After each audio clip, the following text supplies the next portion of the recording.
here has seen a romantic comedy or read a romance novel or even met a special someone and felt that tug of romantic love? Most of you, but maybe not all. Just how universal is this notion of romantic love? Any ideas? Well, anthropologists have identified romantic love in almost every human culture. For instance, one recent study showed that 147 out of 166 cultures had some form of a romantic love. This suggests that romantic love is at least partly biologically based. There's also a social science to romantic love, which is where I'm going to begin today. Anthropologists describe romantic love as a high-intensity social ritual, a ritual being a prescribed form of conducting a formal ceremony. Now, this may seem surprising because we aren't usually aware of following any kinds of rules when we fall in love. But in fact, falling in love does have the 4 major characteristics of a ritual. The first characteristic of a ritual is that it brings people into a face-to-face contact. Clearly, romantic love does this. People who are in love want to spend as much time together as possible. The second characteristic of a ritual is that it focuses people's attention on some common object or activity. With romantic love, the common object is the couple itself. For people in love, other people and activities seem to fade away.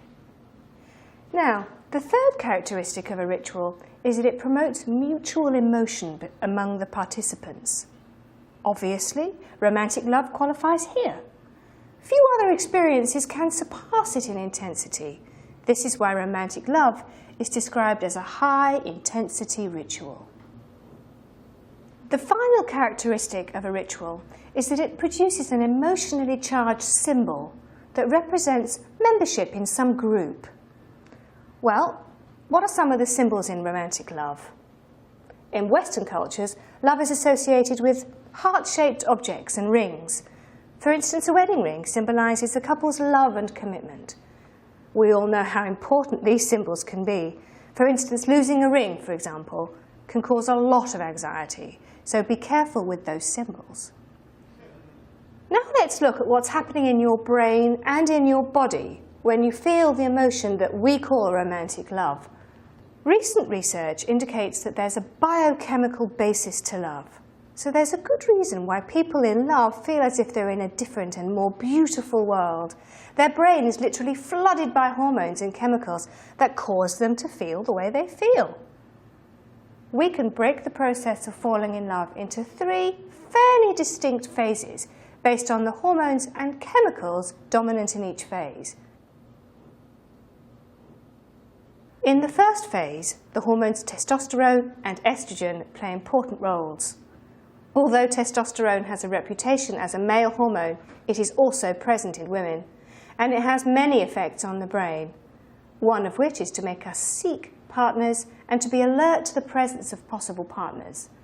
So, in essence, these hormones get us out looking for and then noticing prospective partners to fall in love with.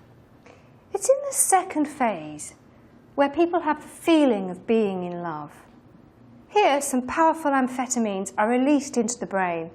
Amphetamines are a kind of stimulant, right? They make us feel alert. Well, 2 of these amphetamines are dopamine and phenylethylamine, also known as PEA. Dopamine has a physical effect on our body. It increases our heart rate and blood pressure and seems to make us more talkative. It also has a powerful psychological effect, invoking feelings of pleasure and excitement, and it enhances our emotional responses to things. The other chemical released in this phase is PEA. PEA is a neurotransmitter, which means it increases the electrical signals between the neurons in the brain. This makes us feel euphoric. It's the chemical that makes us smile a lot when we're first in love and feel like we're in some kind of heavenly world. But because our body develops a tolerance to PEA, the euphoric feelings gradually disappear. And that brings us to the final phase of love, which is concerned with longer-lasting commitment and attachment. The first important compound in this stage is endorphins. Endorphins are natural painkillers that give us a sense of security and feelings of peace and calm. They basically improve our mood. Our brain also secretes hormones that play a role in the formation of social attachments. One such hormone is oxytocin, sometimes called the cuddle chemical. Oxytocin seems to produce the feelings of relaxed satisfaction and attachment to another person. Now, as you might imagine, there is some resistance to the idea of love being determined by brain chemistry and hormones. Do you know where this resistance might come from?